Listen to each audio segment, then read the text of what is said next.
Hello everybody, good morning and welcome to the United Stand. This is your latest Manchester United transfer news and news as we discuss something that's not Cristiano Ronaldo for the first time in what feels like a year. Sorry I'm a little bit late. I am doing my all-day charity stream today and I'm just sorting a couple of things out so I can start at 11 o'clock, which made me a little bit later here. But what I will say right at the start, before we get into this shock loan move for João Felix, what's the latest with Gakpo as well, can I just say I am doing an all-day charity stream. It's for people with terminal illness. We do it every year on the middle Saturday in November. I've dropped the link in the live chat and I will be live from 11 o'clock right the way through till the early hours from this morning. So do join me over on That's Football. And if you have got anything that you can contribute, we're really making a difference to people's lives who don't have much life left. So I would appreciate that if you could get involved and join in. We're going to be doing lots of stuff, live going for Goldbridge, FIFA stuff, all sorts of stuff. So get involved in that. But we're here to talk about Manchester United. I hope you're all doing very, very well. So we're going to start off with this shock loan move for João Felix. You may have seen our first studio video yesterday with Beth, Charlie and Adam, and Beth was talking about João Felix and a potential loan in January. So I thought, you know what, I'm going to take that little bit of a prediction or hope and I'm going to dig around, speak to a couple of people I know and see what is happening with João Felix, because he is a player. And we're going to talk about Gakpo as well. We're also going to talk about the number 7, and there is a bit of an update on Cristiano Ronaldo that I want to talk about, that Sky have been talking about this morning. But I want to be away from Ronaldo for the start of the show. So the latest from Atletico Madrid is that João Felix is for sale. Not officially, but they do want to move him on. Very expensive, doesn't really play that much. He has played for them, but predominantly he's on the bench. They are out of Europe completely. They are not in the Europa League. They are not in the Champions League. And I believe they're 5th in La Liga. So the situation with João Felix is this. He wants out of Atletico Madrid. Atletico Madrid would like to move him on. But there's not an abundance of clubs willing to pay the money that they want. So what has actually happened is Atletico Madrid are trying to find solutions. They would love somebody to come in and spend £100 million on him. Now, Manchester United did inquire, official, no lies, no speculation. We inquired about Arnautovic, Rabiot, and after that, we went for João Felix. We did knock on the door last summer for João Felix at Atletico Madrid, and at that point, Atletico Madrid were like, we don't really want to do a deal this late in August in the January in the summer transfer window. So United moved away and they went for Casemiro and we went for Antony, as we know. But they did knock on the door for João Felix. We were very desperate after that. Who knows what happened? Arnautovic and Rabiot for 30 million combined, and then suddenly you're spending 150 on Antony and Casemiro. Who knows what sparked the Glazers to suddenly increase the budget by tenfold? Was it perhaps that someone was trying to buy him the club? Anyway, they did look at João Felix, so he's definitely a player that I think the first thing, when we talk about Gakpo in a minute, the first thing to consider here is that we can all throw names out there like Ivan Toney and Jonathan David, etc. But there are actually some very viable paths to walk down straight away, which is, we know that Eric Ten Hag likes certain players because he's already tried to buy them. And João Felix is one of those players that Eric Ten Hag likes. So could João Felix join Manchester United? He'd certainly be somebody that Eric Ten Hag would look at. Could we do a loan deal in January? Because we're never going to buy him in January, because we're never going to pull up 100 million quid. The line is not United's. United would love to take João Felix on loan. I sound like Fabrizio Romano. He would love to take João Felix on loan. We would. Mark, congratulations on the new studios. That magic. Thank you. If you've not watched the new studio video, watch it from yesterday. Could Manchester United would like João Felix on loan? Of course they would. Could they get João Felix on loan? Well, the official line from Atletico Madrid, and I spoke to somebody about this last night, was that he is not for sale in January. He is for sale in January, but the official line is he isn't. The official line on whether they would loan him out in January is a difficult one, because Atletico Madrid have got to get Champions League football. They're in 5th place. They're having a bad season. Why would you loan a player like João Felix in January? It's a huge risk to do that. So what I was told last night is that Atletico Madrid would consider selling João Felix in January because they know that needs to happen. Would they consider loaning him in January? Never say never, but it would be counterproductive for a team that's having a terrible season to jeopardise getting into the top 4 by removing what is a good player, whether he's a bench player or not. There may be something that could be done around a loan to buy, and that might be something that PSG or Juventus or Manchester United jump on as a loan to buy, because Juventus are interested, PSG are interested, and United are interested. But would United do a loan to buy? I mean, logically, I think it's a great idea. I think if you said, look, we'll take him on loan with an obligation to buy him for 80 million if he does this, this and this, which is what loan obligations are always about, that might be a good idea for United. It might be a good idea because then if he completely fails, you can pull yourself out of that deal. But if it works, you're getting him a little bit earlier. So I don't think you'd get a straight loan deal because it doesn't benefit Atletico Madrid. I think you might be able to do a loan to buy deal. And I think maybe that's something that United can look at. But then it's like, is he the number 9 replacement for Ronaldo that you want? And he's a very different type of number 9. Portugal struggled to play João Felix and Bruno in the same team. Would that work? But then again, Erik ten Hag was looking at João Felix in the summer when he already had Bruno Fernandes. So, look, watch this space. I don't think it's impossible. I think it's a player that Erik ten Hag likes who is going to leave Atletico Madrid. My personal feeling is that he'll probably end up going to PSG, Bayern Munich or Serie A, or maybe even Barcelona. But Manchester United would certainly be in that race. I think Kasper Dolberg will be an option for Erik ten Hag, former Ajax striker under him, 25 years old and contract ends in June 23. You never know. Samir Brown, it could be another Ericsson. Good point. Mark, you should thank Zamias's mum for his studio after the amount of super chats he's put up. We have actually exchanged emails, Jamesy, so thank you very much for that. Tony, I can't see happening, Rud. So yeah, look, let's see what happens with João Felix. I certainly think that a straight loan deal is very, very unlikely. It would be like Manchester United saying to Brentford, can we have Ivan Toney on loan till the end of the season? Why would you lose one of your best players to do that? There's got to be something in it. It's a shame we don't have a player that can go the other way. I can't really think of anybody off the top of my head that Atletico Madrid would like the other way. I mean, they probably wouldn't mind Harry Maguire because they play quite a deep line, but I don't think that's going to happen. Is there any other right backs Ten Hag wants apart from Frimpong? What's your opinion on United wanting Frimpong, says Harry? I think that's a very intelligent point, Harry, and I think it's something we will be discussing over the coming weeks. Right back is absolutely something United need to do something about. I wouldn't rule out Dumfries. Again, I'm hoping that United are going to scout really well and bring in surprises, but I also think the default position should always be what you know. And we knew in January that we knew in May that there was a list of players that we knew Erik ten Hag wanted in May. It was Timber, it was Anthony, it was Nunez, it was De Jong, it was Dumfries, it was Malacia, and it was Ericsson, and that was the 7. And obviously Timber became Martinez, De Jong became Casemiro, but Dumfries was the right back. So, hello Mark, says Salong. Thank you for being a member for 7 months, mate. So I wouldn't move away from Dumfries, to be honest with you. I think that is the right back that Erik ten Hag has always wanted. The thing is whether that's still a possibility to do it or not. I want to talk to you about Gakpo though. So João Felix, loan deal, probably not. Loan to buy, possibly. He is a player that we've looked at before. I suppose the question is, would you want João Felix? And I think, would I want... What's available in January? That's what the studio show was all about yesterday. What's available in January? I think United will go for Harry Kane in the summer if they don't get anyone in January. I think that's a mistake, but I think that's what they're probably looking at. I think we've got to do something in January. We've got a hard end to the season. Ronaldo will be gone. You've got to do something. You can't do nothing. I love Charlie McNeil, Joe Hugel. There's some really good young players, but I don't think they're ready. I think they need to go to the Championship before they start playing for United. So we've got Martial and Rashford. It's not enough. So I think we've got to do something in January. If Antony's not going to happen, Jonathan David, maybe there's something in that, but that's Fabrizio. He keeps talking about it. Gakpo we'll talk about in a minute. João Felix, I probably would take him out of all of those because I think he's the best player. Carol, welcome to the Members Club. Thank you very much for joining. Just before I talk about the Gakpo story, let me just say this about Cristiano Ronaldo. Sky Sports this morning, Melissa Reddy talking about it, basically saying that United would be prepared to go down the road of breach of contract and termination of contract, but they're actually hoping that they don't have to do all of that and that Ronaldo will just agree to leave without a payoff.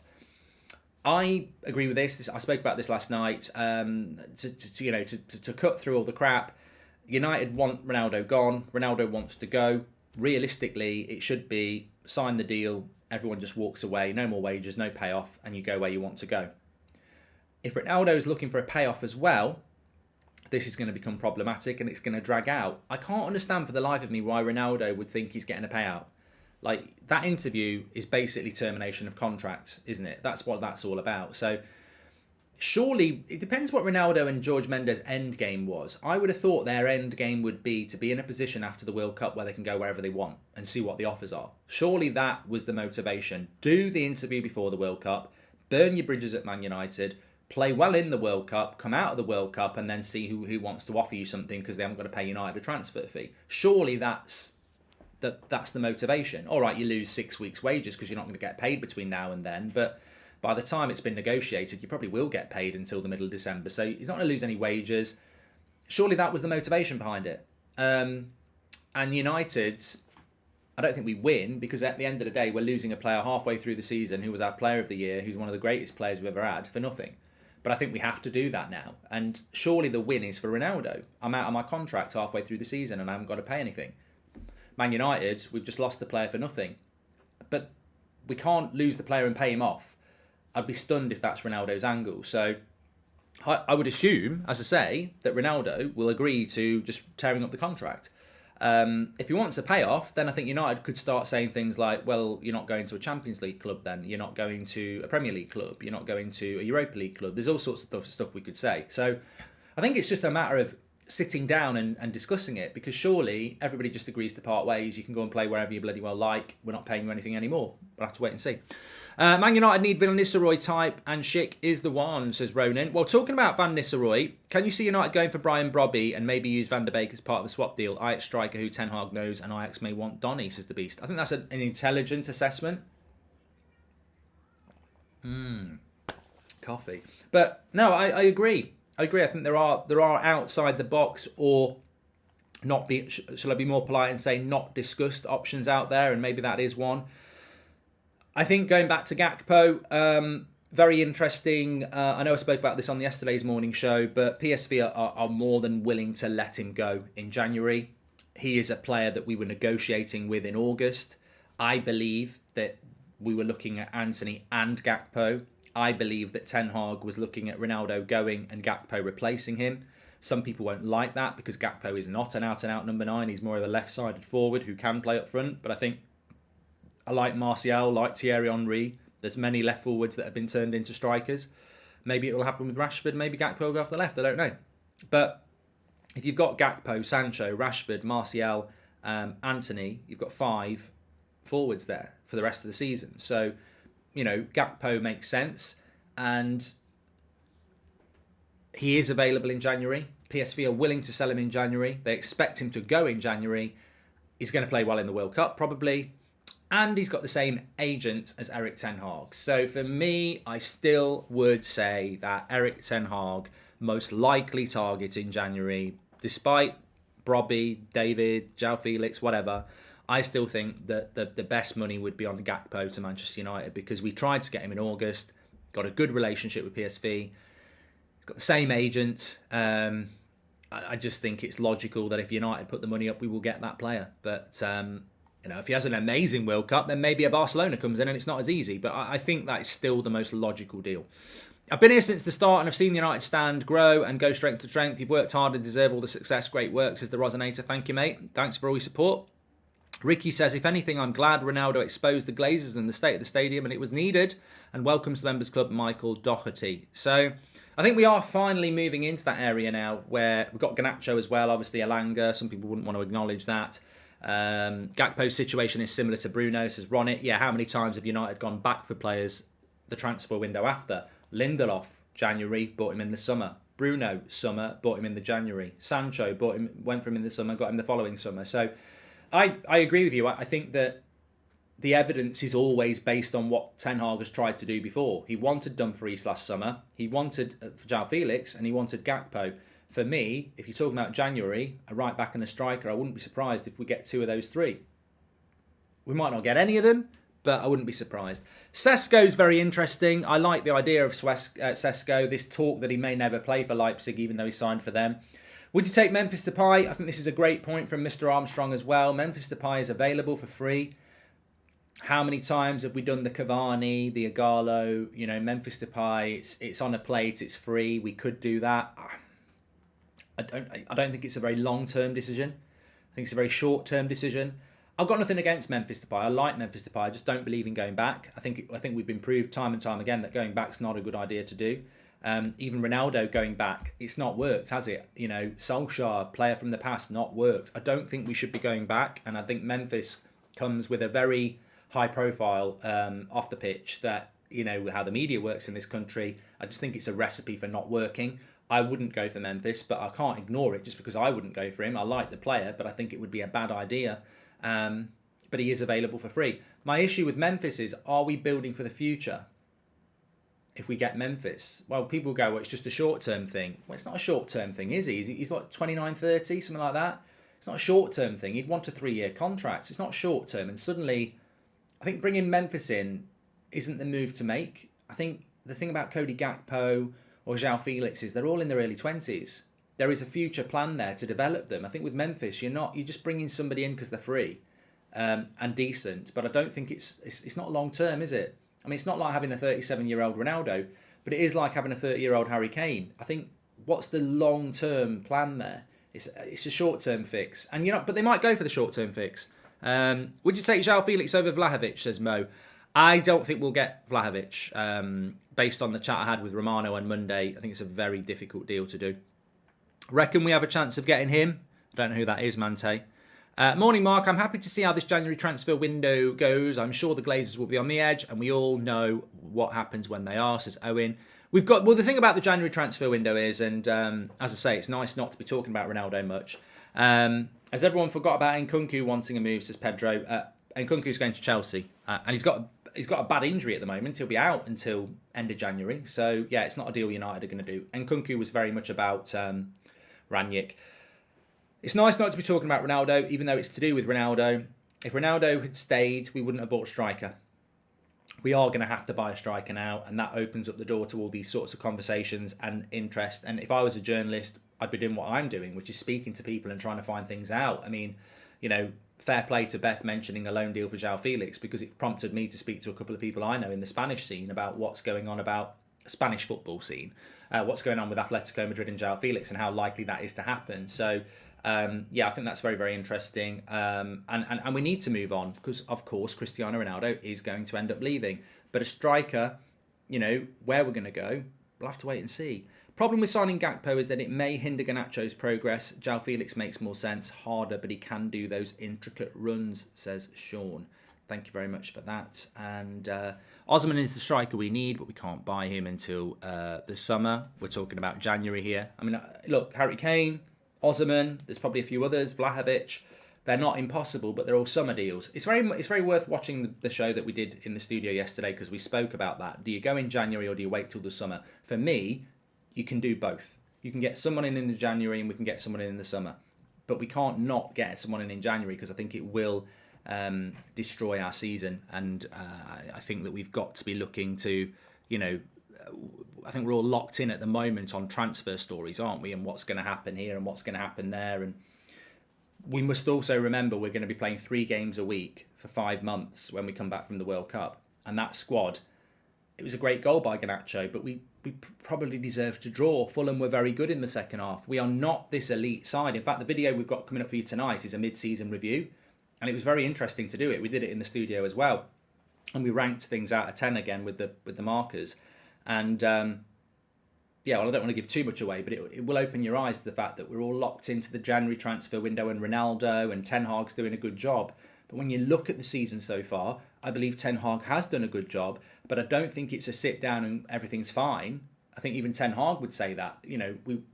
We beat Leicester 1-0, we beat Southampton 1-0. They were tight games, and we beat Fulham 2-1. These are not top half of the table teams, these are bottom half of the table teams. So we still have got a lot of work to do, and in that sense, we have got a lot of improvement to do. Well, we're not going to improve if we don't bring players in January because that squad's not big enough, as we know. So there's still a lot to be done. But it's good to be, as I say, it's good to be looking forward to January and what we're going to do. And I think that's where the focus needs to be now.